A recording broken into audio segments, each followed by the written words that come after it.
இடுப்பு எலும்பை ஸ்ட்ரென்தன் பண்ணுறதுல கருப்பு உளுந்துக்கு ஒரு முக்கிய பங்கு இருக்குது.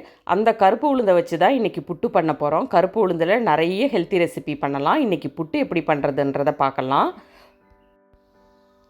நீங்கள் எந்த கப்பால் கருப்பு உளுந்து எடுத்துக்கிறீங்களோ அதே கப்பால் 1/4 பங்கு அளவுக்கு பச்சரிசி எடுத்துக்கோங்க. இது நான் முழு உளுந்தை வீட்டிலையே உடச்சி சுத்தம் பண்ணது. உளுந்த கடாயில் சேர்த்து நல்லா வறுத்துக்கலாம். ஓரளவுக்கு கலர் சேஞ்ச் ஆகி நல்லா வாசனை வர வரையும் நல்லா வறுத்து எடுத்துக்கோங்க. பார்க்கும்போதே தெரியும் எந்த அளவுக்கு வறுத்து எடுத்துருக்கோன்னு. கலர் பாருங்கள், கோல்டன் ப்ரௌன் கலருக்கு வந்திருக்கு. இது அப்படியே தனியாக ஒரு பிளேட்டுக்கு மாற்றிக்கலாம். அடுத்ததாக கடாயில் பச்சரிசியை சேர்த்து வறுத்துக்கலாம். பச்சரிசி வறுக்கும்போது ரொம்ப பொரியரிசி ஆகிற அளவுக்கு வறுக்க தேவையில்லை. அதுக்கும் முந்தின ஸ்டேஜ்லேயே எடுத்துடுங்க. வறுத்த அரிசியையும் பிளேட்டுக்கு மாற்றிடுங்க. இது ரெண்டும் நல்லா ஆறட்டும். அதுக்குள்ளே நம்ம தேங்காவை துருவி எடுத்துக்கலாம்.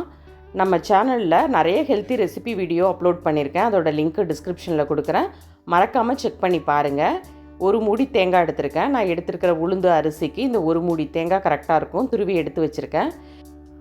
ஆறுன அரிசியையும் உளுந்தையும் மிக்சர் ஜாருக்கு மாற்றிக்கோங்க. இதை நம்ம அரைச்சி எடுத்துக்கலாம். அரிசியும் உளுந்தையும் நல்லா புட்டு மாவு பதத்துக்கு அரைச்சி எடுத்துக்கோங்க. இந்த அளவுக்கு இருக்கணும். இதை ஒரு மிக்சிங் பவுலில் மாற்றிக்கோங்க. இது கூட கொஞ்சமாக உப்பு சேர்த்துக்கோங்க. அதிகமாக உப்பு சேர்க்கக்கூடாது. ஒரு பிஞ்ச் அளவுக்கு சேர்த்தா போதும். மாவோட நல்லா கலந்து விடுங்க. கொஞ்சமாக தண்ணி தெளித்து பிசைஞ்சுக்கலாம். பச்சை தண்ணி தான் நான் சேர்த்துக்கிறேன். யூஸ்வலாக நம்ம புட்டு மாவு எப்படி பிசைஞ்சுப்போமோ அந்த அளவுக்கு ரொம்ப தண்ணி ஆகிடாமல் பார்த்து கரெக்டான பக்குவத்துக்கு பாருங்கள். இந்த அளவுக்கு பிடிச்சா பிடிக்க வரணும், உதுத்து விட்டால் உதுறணும், அந்த அளவுக்கு இருக்கணும். ஒரு 5 நிமிஷத்துக்கு இதை அப்படியே நல்லா அமுக்கி வச்சுடுங்க. மூடி போட்டு வச்சுக்கலாம். அதுக்கு பிறகு நம்ம இதை ஆவியில் வேக வச்சு எடுத்துக்கலாம். ஒரு 5 நிமிஷத்துக்கு பிறகு இட்லி தட்டில் ஸ்ப்ரெட் பண்ணி வச்சுக்கோங்க. உங்களுக்கு கட்டி கட்டியாக இருக்கிற மாதிரி இருந்தால் நீங்கள் மிக்சர் ஜாரில் ஒரு பல்ஸ் கொடுத்து எடுத்துக்கலாம்.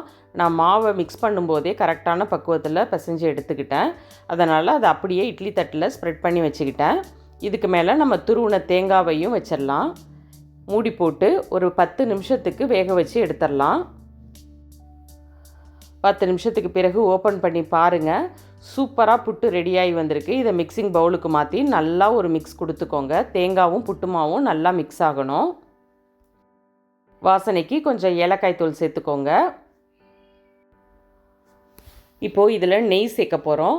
முந்திரி பருப்பை நெய்யில் வறுத்து இதில் சேர்த்துக்கலாம். புட்டுக்கு ரொம்ப அதிகமாக நெய் தேவைப்படாது.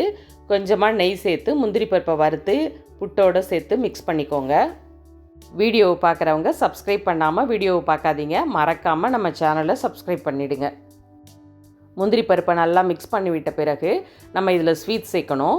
அதுக்கு நான் வெல்லம் எடுத்திருக்கேன். நீங்கள் நாட்டு சக்கரை கூட சேர்த்துக்கலாம். ஒயிட் சுகர் சேர்க்க விருப்பப்பட்டால் நீங்கள் ஒயிட் சுகர் சேர்த்தும் பண்ணலாம். ஆனால் ஹெல்த்தியான இந்த ரெசிப்பியில் ஒயிட் சுகர் சேர்க்காமல் வெல்லமோ நாட்டு சக்கரையோ சேர்த்து செய்யும்போது தான் அது உடம்புக்கு நல்லதாக இருக்கும். 1/4 கிலோ வெல்லத்தை பொடி பண்ணி சேர்த்துருக்கேன். எடுத்துக்கிட்ட மாவுக்கு இந்த 1/4 கிலோ வெல்லம் கரெக்டாக இருக்கும்.